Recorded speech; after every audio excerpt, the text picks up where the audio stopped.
On accueille Rémi Boissonnat au micro de Marine. Merci d'être venu au micro de la Radio des Ours. Enfin, vous êtes là. On vous a croisé la semaine dernière pendant la Nuit des Ours. C'est enfin à vous de venir parler au micro. Alors, pour rappeler votre lien déjà avec Valorcine, vous avez une famille qui a une résidence secondaire depuis 1950 dans ce village. Vous êtes aussi membre du CA de l'association Valorsna depuis une dizaine d'années.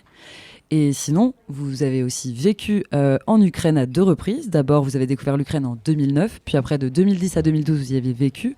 Vous êtes revenu, puis ensuite vous êtes reparti de 2018 à maintenant. Et maintenant, vous êtes à Valorcine, dû à la situation géopolitique. Alors, est-ce que vous pouvez nous dire déjà quel retour, déjà, vous êtes ici depuis votre enfance, chaque été, et là, les conditions sont forcément particulières, mais quel bien-être ça vous procure d'être dans ce paysage avec la Nuit des Ours la semaine dernière et tant d'autres rencontres, j'imagine. Alors d'abord, bonjour, merci de me recevoir. Évidemment, venir ici à Valorcine en été, quand il fait chaud, quand il fait beau, c'est formidable. C'est difficile de ne pas aimer. Le fait de revenir dans ces conditions, c'est un peu différent parce que je pourrais m'installer ici, parce que je pense pouvoir être plus utile ici en France qu'à Kiev, en Ukraine, où je n'ai plus de situation actuellement. La Nuit des Ours, c'était important, c'était un premier moment pour témoigner un peu de mon expérience de l'Ukraine, qui est un pays qui m'a beaucoup touché, que j'aime et dans lequel j'espère retourner vivre. Aujourd'hui, Valorcine, c'est important pour moi de redécouvrir pas seulement la montagne, mais aussi les contacts que j'y ai et cette communauté où il se passe plein de choses en fait. Comme le disait Jérémy Vallas, le maire, à une réunion de l'équipe municipale il y a 2 jours, il faisait une présentation de tous les projets et il disait que le village doit vivre pas seulement grâce à l'équipe municipale, mais aussi grâce à ses habitants. Et quelque part, j'ai envie d'en faire part, même si je vivrai ici, je pense, seulement à temps partiel, parce que j'espère aussi repasser régulièrement en Ukraine. Et vous faisiez quoi en Ukraine ? En Ukraine, dernièrement, j'étais volontaire dans une association qui encourageait la pratique sportive à l'échelle nationale, avec un réseau qui s'étendait dans l'Est et dans l'Ouest, de Mariupol à Lviv.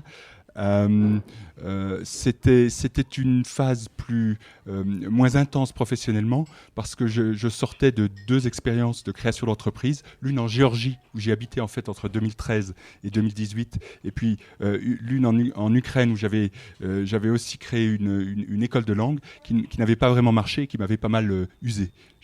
Donc là j'avais des activités annexes, j'étais volontaire dans cette association et en fait quand les gens me demandent ce que je faisais en Ukraine, je vivais.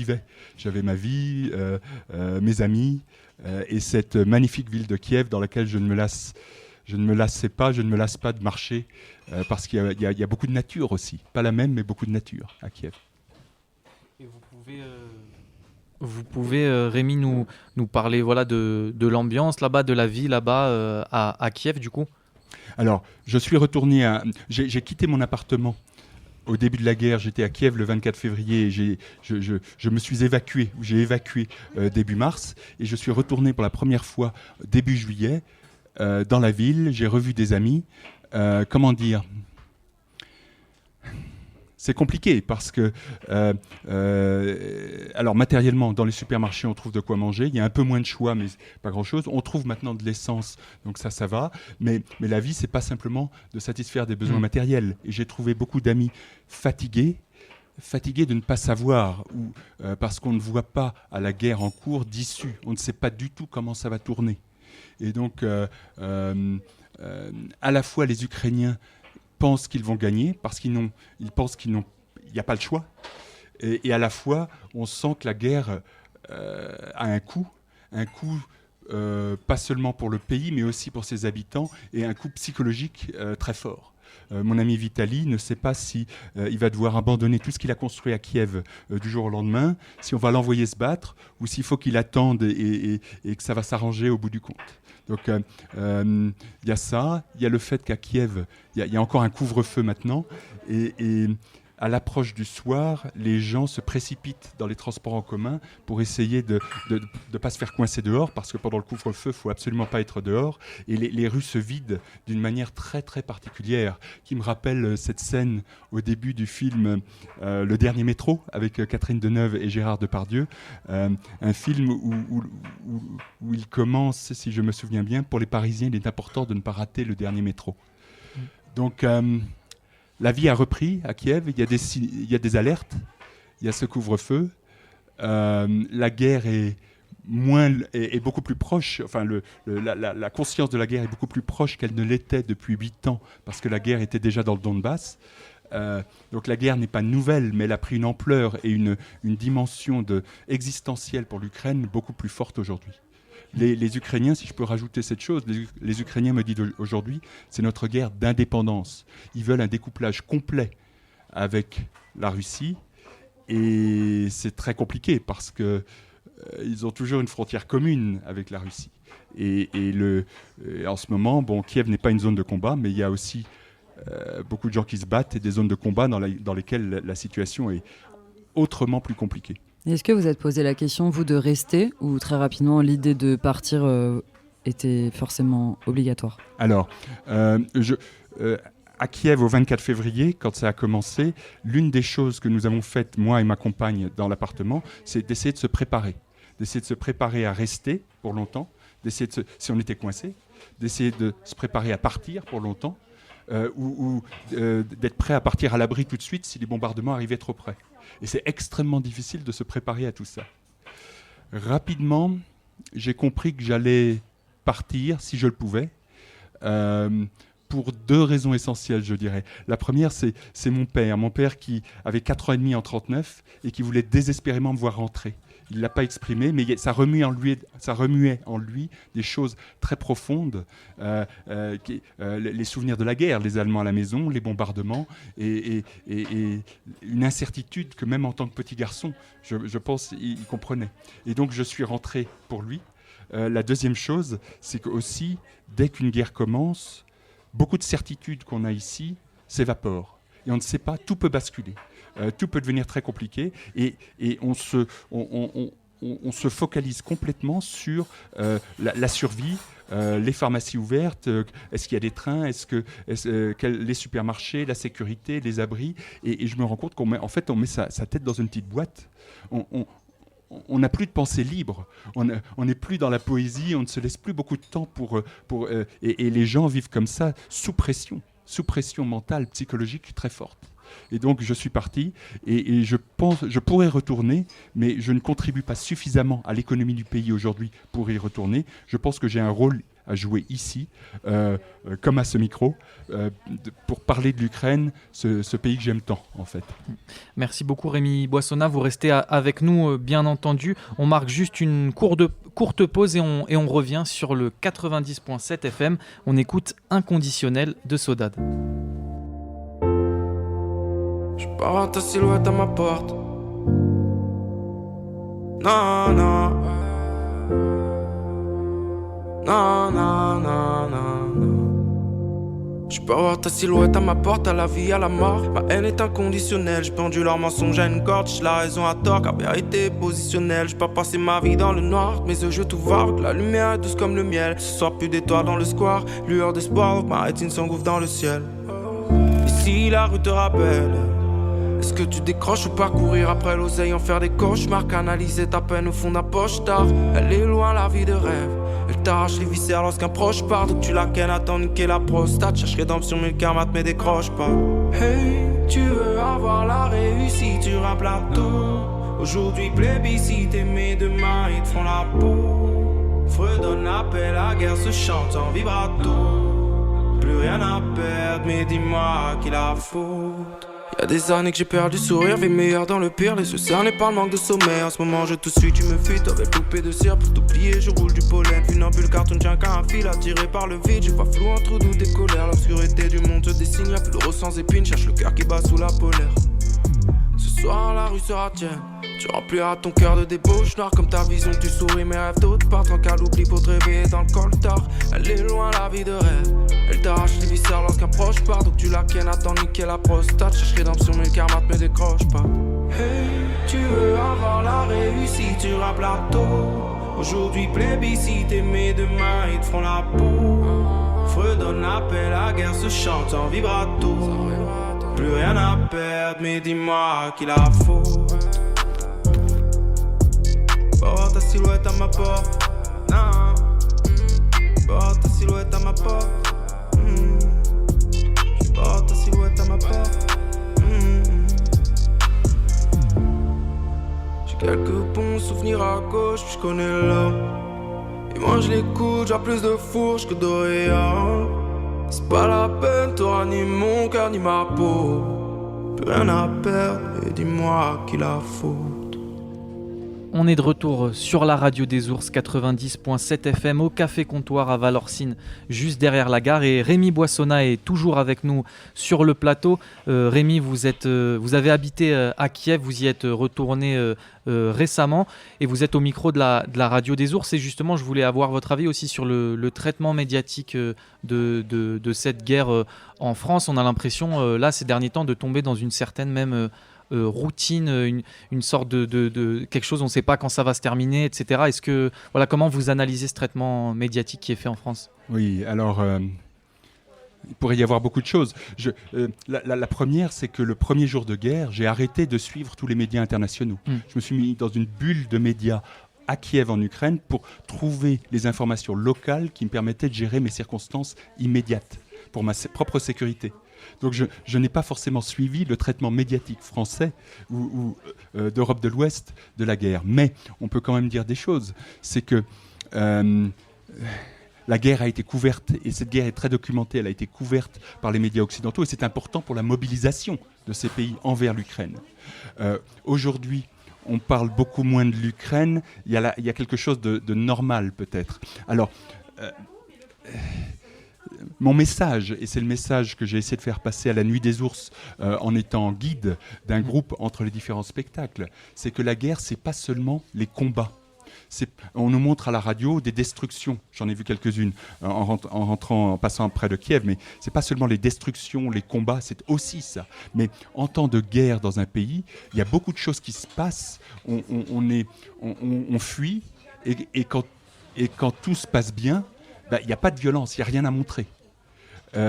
Donc mon message, c'est que le traitement de la guerre, médiatique de la guerre, il est à la fois important parce qu'il a permis la mobilisation, mais à la fois orienté parce que les journalistes doivent montrer un sujet, montrer de la substance. Or, j'ai un ami, pour lui la guerre c'est d'aller à la campagne, d'avoir un potager, d'essayer de trouver suffisamment de protéines à manger et de couper du bois en forêt. J'ai une autre amie qui m'écrivait hier que son cousin est parti de la région de Kherson occupée en avril pour ne pas se faire mobiliser par les Russes contre l'Ukraine, c'est-à-dire son propre pays. Ça s'est bien passé, il a tout abandonné, son job, sa maison, sa vie sociale, et il est à Kiev aujourd'hui. Sa mère, après 5 jours de voyage, a réussi elle aussi à quitter la région occupée et à rejoindre Kiev. Pour ces gens-là, on n'en entend pas parler. Ça s'est bien passé, ils ont tout laissé derrière. Et ça, c'est difficile à comprendre. Excusez-moi. Est-ce que vous avez des amis aussi qui ont des enfants ? Parce que comment expliquer à ses propres enfants, en fait, ce climat ? Leur expliquer qu'on doit partir, etc. J'ai des amis qui ont des enfants. Je ne suis pas à leur place. Je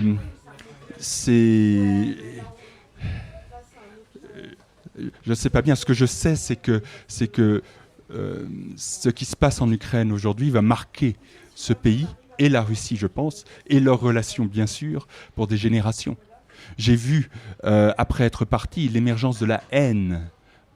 C'est-à-dire qu'aujourd'hui en Ukraine, il n'y a aucune place pour de la sympathie ou pour la compréhension même de Russes qui sont contre leur propre gouvernement. C'est tellement intense et existentiel ce que vivent les Ukrainiens que je connais des gens extrêmement raisonnables qui font tout ce qu'ils peuvent contre la Russie, les Russes, et quitte à même... en temps de guerre, on essaye d'agir de toutes les façons possibles. Ne pas agir, c'est insoutenable. Et j'ai des amis qui écrivent Russie avec un petit R, un R minuscule, pour diminuer un peu le pays, et c'est l'une des formes d'action. Aux enfants, je ne sais pas ce qu'on leur dit, mais eux vont être très très marqués. Certains se sont réfugiés, bien sûr, dans nos pays. Pologne, qui a reçu énormément de réfugiés, jusqu'en France. Ces enfants-là, c'est une chance aujourd'hui pour eux peut-être d'apprendre, d'être exposés à d'autres langues, et s'ils restent dans nos pays, ça leur fera une expérience qui sera, je pense, utile par la suite. Ça leur fera aussi une compréhension de l'Union européenne différente. En Ukraine, il y a encore beaucoup d'enfants. Et là, l'école se fait parfois à distance quand il n'y a pas d'abri anti-aérien dans l'école, parfois sur place, je pense. Et ce qu'on leur dit, on se protège parce que les Russes attaquent. Et peut-être pour aborder en dernier, mais vu que lors de la Nuit des Ours, on a eu deux artistes ukrainiennes qui ont chanté des chants sacrés. Vous y avez assisté ? Absolument. Et du coup, contrairement à nous, vous avez compris ce qui se disait. Oui. Quelle émotion vous avez ressentie ? Est-ce que c'est des chants déjà que vous aviez déjà entendus, que vous connaissiez ? Oui. Ces deux artistes... L'une d'entre elles est une joueuse professionnelle de bandura, qui est un instrument du folklore national ukrainien à 68 cordes. Et là, ce qui était merveilleux lors de la Nuit des Ours, c'est que le son de cet instrument se distinguait dans le silence de la nuit à Valorcine. Il y avait quelque chose de cristallin, quelque chose d'absolument magnifique là-dedans. Et avec leur voix, ce sont des femmes qui vivent aujourd'hui dans la vallée, qui sont loin de leur famille, et ça c'est le sort des réfugiés que d'avoir à s'adapter ici en étant suspendus aux nouvelles de là-bas. Mais elles nous ont fait sentir plutôt, je pense qu'elles étaient habitées par la dimension la possibilité qui leur a été donnée de montrer leur culture, de montrer la beauté d'un peu de leur folklore, avec des chansons qui étaient des chansons, religieuses, ou d'amour, ou des comptines, des choses plutôt anodines, mais c'est pour nous qui ne comprenons pas toujours, les sonorités doivent nous toucher. Et ce qui est incroyable avec ce qui se passe en Ukraine aujourd'hui, c'est le sentiment qu'on a ici de l'émergence d'un nouveau peuple en Europe, un peu, d'une nouvelle identité. Elle est ancienne, mais elle nous avec ce qui se passe, elle prend sa place parmi les identités qu'on connaît de ce patchwork, de cette mosaïque de pays en Europe. Et dernière question, par rapport justement aux réfugiés, que ce soit à Valorcine, dans la vallée de Chamonix, il y a eu beaucoup de choses qui ont été mises en place pour l'accueil des réfugiés ukrainiens. Vous, comment vous voyez ça ? Ça doit vous réconforter aussi d'une certaine manière ? Alors absolument. Donc l'aide à l'Ukraine, il peut y avoir beaucoup de choses. Moi, je me focalise en priorité pour aider les Ukrainiens qui sont restés en Ukraine, qui ont parfois des difficultés, et beaucoup d'entre eux qui ont été déplacés en Ukraine. Donc ça, c'est une première population, c'est ma priorité, parce que j'ai des contacts directs, personnels, des gens que je connais, que je peux aider, ou des associations que je peux aider. Les réfugiés qui sont arrivés dans les autres pays, énormément en Pologne, et puis beaucoup quand même en France, oui, c'est vraiment encourageant de voir tout ce qui est fait. Il faut savoir que l'Union européenne a activé début mars un dispositif qui n'avait jamais été utilisé dans l'Union européenne, de protection temporaire, pour faciliter l'accès à des documents et à la possibilité de rester à tous les Ukrainiens qui sont arrivés. Ça, c'est un dispositif de crise de l'Union européenne. Après, les réfugiés ici sont dans une situation cette aide est bienvenue, mais on ne peut pas résoudre toutes les questions que se posent les réfugiés. Ils ne savent pas pour combien de temps ils sont ici. Ils ne savent pas s'ils doivent apprendre le français et essayer de s'adapter, s'intégrer au plus vite, ou s'ils vont pouvoir repartir bientôt. Moi-même, je ne peux pas répondre. Pour moi, l'adaptation est plus facile, mais parce que je parle déjà la langue. Mais l'aide aux réfugiés est importante. On ne peut pas vraiment comprendre ce que eux vivent en Ukraine ou ici. Ça ne doit pas nous laisser indifférents malgré tout. il faut savoir que ça va durer longtemps.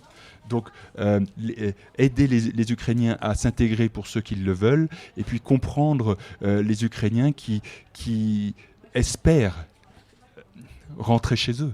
Si leur appartement est toujours là, et ainsi de suite.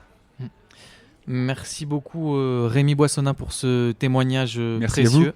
Vous pourrez bien sûr le retrouver pour nos auditrices et nos auditeurs qui sont arrivés en cours de route. Vous pourrez retrouver le témoignage complet sur le site globule.chamonix.radio. Merci encore Rémi Boissonnas. On continue notre émission depuis le Café Comptoir derrière la gare de